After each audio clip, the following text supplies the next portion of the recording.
갇힌 자에 대한 탄식이란 제목으로 말씀을 드리겠습니다. 본문 11절에 갇힌 자의 탄식이라는 표현이 등장을 하고 있는데, 여기 갇혔다라는 말은 원어상으로 아시르라는 그런 말인데, 이는 매인자 혹은 포로된 자라는 의미의 뜻의 말입니다.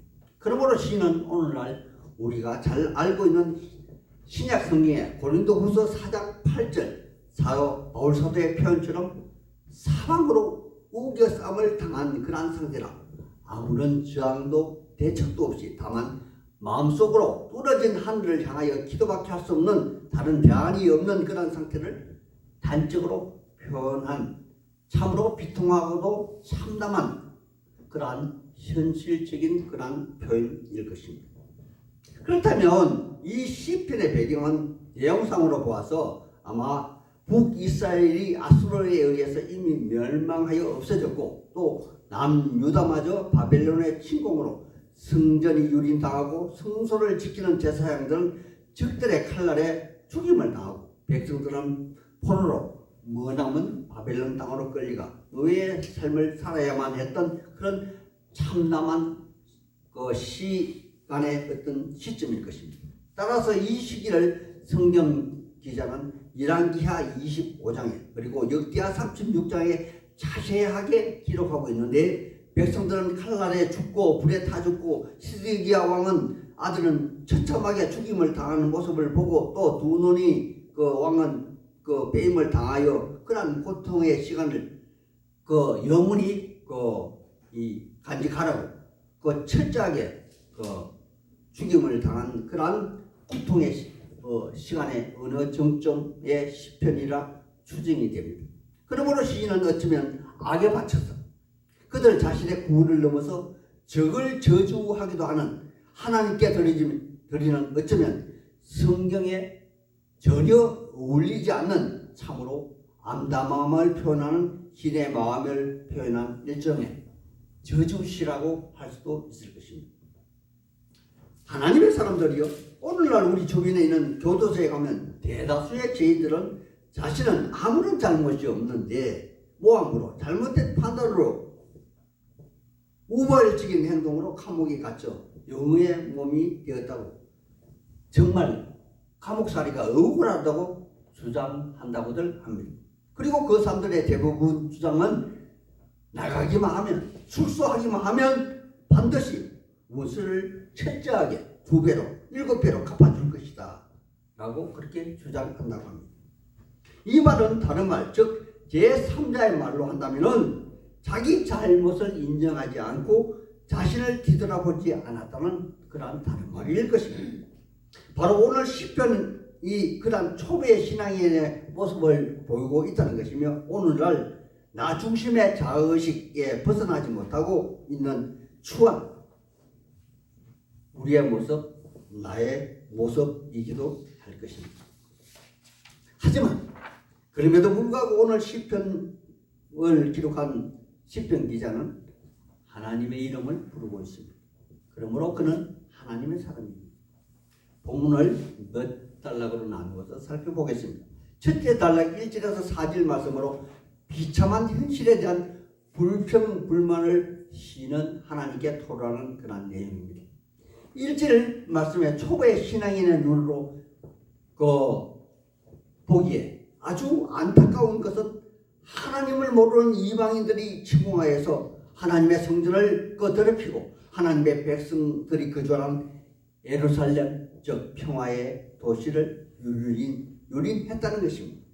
그리고 이런 가정 중에 주의 제사장들은 공중에 새에게 먹히고, 주의 백성들은 들짐승 밥이 되고, 그들의 피는 좁은 신을 이루고 있으나 아무도 그들을 땅에 매장하는 이가 없는 그야말로 참담함의 극치를 보여주는 그러한 상태를 표현하고 있습니다. 그런데 하나님의 사람들이요, 먼저 이러한 상황에서 성숙한 신앙인이라면 아무리 이러한 참담한 그러한 상황이 전개되고 있다 할지라도 당시의 상황은 주도 면밀하게 검토하고 또 과거에 그래 삶을 뒤돌아보았다면 그리고 무엇보다도 하나님의 성품에 대하여 주의 깊게 관찰을 했다면 아마 시인은 이런 불평불만을 하나님께 토하지 않았을 것입니다. 왜냐하면 우리 하나님은 이스라엘 하나님이라 무엇보다도 이스라엘 먼저 생각하시는 그러한 분으로 만약 이방인과 또한 이스라엘이 똑같이 우상을 섬기고 하나님을 배반했다면 먼저 사랑하는 이스라엘을 징계하고 이방인은 나중에 근면하신다는 그런 말씀으로 바로 엄중한 잣대를 이스라엘에게 그의 사랑하는 그 백성들에게 철저하게 행하신다는 것을 그러한 사실을 그들은 이미 알았을 것입니다. 그러므로 정말 성숙한 신앙인이 되어 제대로 하나님을 인정하는 이스라엘 대변인인 시인이었다면 마음속으로 인정하는 그들의 잘못을 먼저 회개하고 그들의 잘못된 삶에서 철저하게 돌이켰어야만 했다는 것입니다. 하지만 그들은 그토록 회개하는 모습을 보였으나 진실함으로 살지 않았기에 그 하나님의 임재 장소인 성전이 파괴되고 하나님의 백성들이 적들에게 유린당하는 것을 제대로 인식하지 못한 것이라 그렇게 판단되는 부분의 말씀인 것입니다. 하나님의 사람들이요 이러한 사실은 그들의 역사적인 광야 생활에서 이미 경험을 한 사실이기도 합니다. 애초에 그들 조상들이 광야에서 하나님을 믿지 못하고 하나님을 반역하였을 때 그들 모두는 약속에 들어가지 못하고 그 광야에서 모두 죽임을 당하고 다음 세대에게 그 가나안 땅으로 들어가는 기회가 돌아갈 수밖에 없었다는 사실을 말입니다. 그러므로 이러한 사실은 오늘날 우리 교회 생활에도 그대로 적용되어 나타나며 또 재반복된다는 사실을 우리 모두는 절대 잊지 말아야 할 것입니다.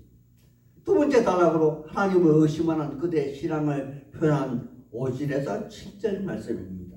5절에 그들은 애적 광야를 지나온 세대처럼 그들에게 임한 진노에 대해서 불평불매며 언제까지 진노의 고통이 영원히 지속될 것인가 하는 의문을 제기하며 그들이 당하는 참담한 고통이 적들에게 그대로 임하게 될 것을 하나님께 호소하고 주문하는 것입니다. 물론 이들의 논리는 어쩌면 정당하고 타당한 것처럼 보입니다. 1절에 그들의 주장한 것처럼 하나님의 임재 장소인 성전이 유린당하고 하나님의 백성들이 실로 엄청난 재난을 당하고 있기 때문이며 또한 어느 정도 그들의 잘못도 인정하는 부분도 있기 때문입니다. 하지만 그들 생각에 그들이 당하는 고통의 강도가 너무도 악독하기에 과연 여기까지 우리가 당해야만 하는가 하는 그들의 마음속으로 의심하는 것은 그 하나님을 모르는 자들이 그들을 징계하는 막대기로 사용하고 있다는 것까지도 인정을 하겠지만은 철저하게 성전이 유린당하는 데까지 성전이 파괴하는 데까지 그들을 과연 하나님이 그들을 사용하는 것일까 하는 의문을 그들은 제기하고 있는 것입니다. 하나님의 사람들이요 이 또한 예측에 이미 있었던 역사적 사실이기도 합니다. 또한 예측에 있었던 사실을 제가 그 말씀을 드린다면은 그들은 예측에 사사기에 보면 엘리 제사장 때 그들이 하나님을 버리고 하나님을 인정하고 하나님을 모르는 그러한 시기에 법궤를 전쟁 중에 빼앗겨서 그 법궤가 블레셋으로 가사로 여러 곳으로 블레셋 땅을 전전한 적이 있습니다. 때문에 시인은 그들이 당한 고통의 그 배가 적들에 임할 것을 하나님께 기도하는 모습과 또한 동시에 한 가닥 믿음의 불신 야곱을 떠올리며 아주 초보적인 그런 신앙인의 모습을 드러내 보입니다. 그러하다면 하나님의 사람들이요 만약 성숙한 신앙인의 모습은 과연 어떠한 모습이었겠습니까? 바로 로마서 12장의 일상의 삶에서 지침으로 보여주는 그러한 예대로 원수 갚는 것은 죽게 있으니 죽게 맡기고 우리는 다만 그들을 위하여 기도해야 한다는 사실을 그들은 더욱더 철저하게 하나님의 말씀을 그들 자신에게 반추해보고 자기 자신을 돌아보아야 했지 않느냐, 그런 말씀입니다. 세 번째 단락으로 이스라엘 백성들의 첫 단추인 회복의 첫 단추인 하나님의 이름의 영광을 표현한 8절에서 10절 말씀입니다. 본 단락에서 시는 자기들 뿐만이 아니라 그들 조상들의 죄까지 철저하게 고백하고 회개하고 있다는 사실과 또 무엇보다도 자기 중심적 신앙에서 하나님 중심으로 시선을 돌리고 있다는 사실입니다. 왜냐하면 근본적인 신앙인의 기본 자세로 삶의 기준은 하나님 중심이 되어야 한다는 사실이고 또한 그들을 또 지금 이곳에서 고백하고 있다는 것입니다. 그렇기 때문에 신앙인은 아직 깨닫지 못하고 의문이 든다 할지라도 항상 하나님의 오름을 고백해야만 합니다. 왜냐하면 우리는 구약 욥기서의 주제가 바로 욥의 정직함과 욥의 발음을 이야기하는 것이 아니라 바로 뒤편에 보면은 하나님의 권능이 추가되어야 한다는 사실을 하나님은 이미 우리들에게 이미 알려주었다는 사실 때문입니다. 그러므로 하나님의 사람들이여 우리 신앙인의 삶의 목적이 무엇인가요? 하는 근본적인 물음에 우리 신앙인 모두는 답해야 할 것입니다. 바로 우리 신앙인은 하나님의 뜻을 따라서 살고 한 발 더 나아가 하나님의 뜻을 위하여 나의 모든 것을 내어놓으며 그 길을 위하는 목적이 바로 하나님의 영광을 위한 하나님의 이름을 위한 그러한 삶이 아니던가요? 이것이 바로 좋은 지침의 예로 우리 주님이 우리에게 기도를 가르쳐 주셨는데 바로 주기도문의 첫 번째 청문이 바로 하나님의 이름을 위하여 우리의 삶을 살아야 한다고 가르치고 있다는 것과 또 우리의 삶의 목적이 바로 하나님의 뜻을 이루어지게 하기 위한 그런 삶임을 인식해야 할 것입니다. 따라서 여기 시인도 하나님이 주신 지혜로 하나님의 이름을 위하여 혹은 하나님의 이름의 영광을 위하여 그의 삶의 시선이 어느 정도 바뀌어가고 있는 모습을 보이고 있습니다. 하지만 현실적으로 여전히 상황이 변하지 않았고 참담한 현실 속에 시인의 갈등과 또한 희망의 끈을 동시에 잡고 있는 모습을 보이기도 합니다. 이러한 것들의 증거로 먼저 그들의 마음의 자세가 변해 있음을 우리 모두는 감지할 수가 있을 것입니다.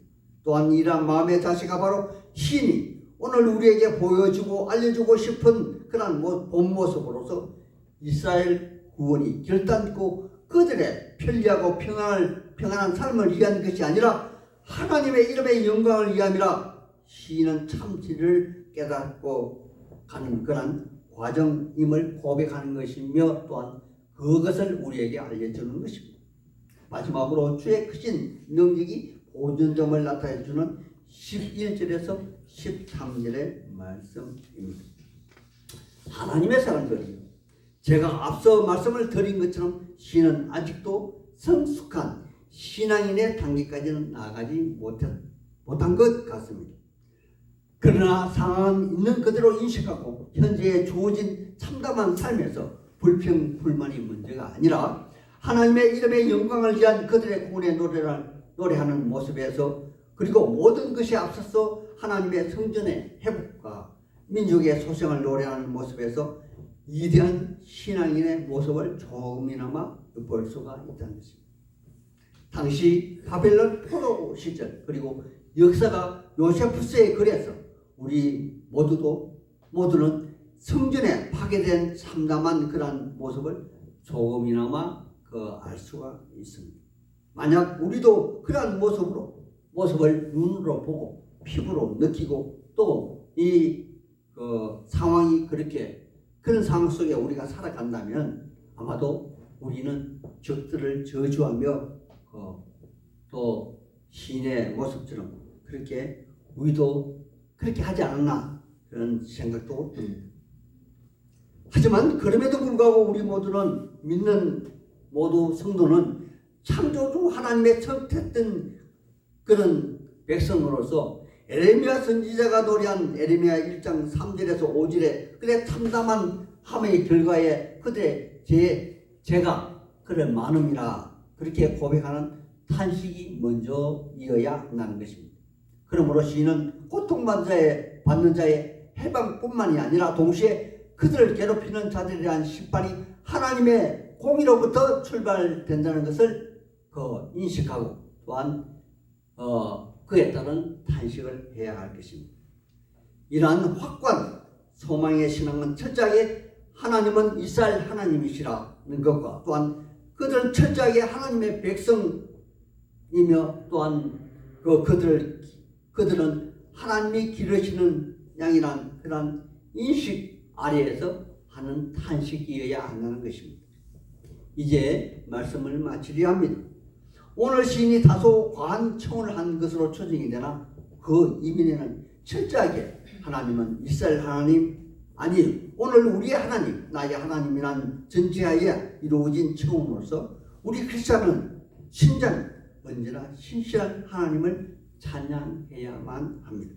따라서 어떠한 환경과 참으로 피관지는 상황이라 할지라도 나로서는 도저히 수용할 수 없는 그런 상황이라 할지라도 우리의 구원의 하나님은 절대 잊지 말고 하나님을 배반하지 말아야 할 것입니다. 하나님의 사람들이 우리 모두 다 같이 힘냅시다.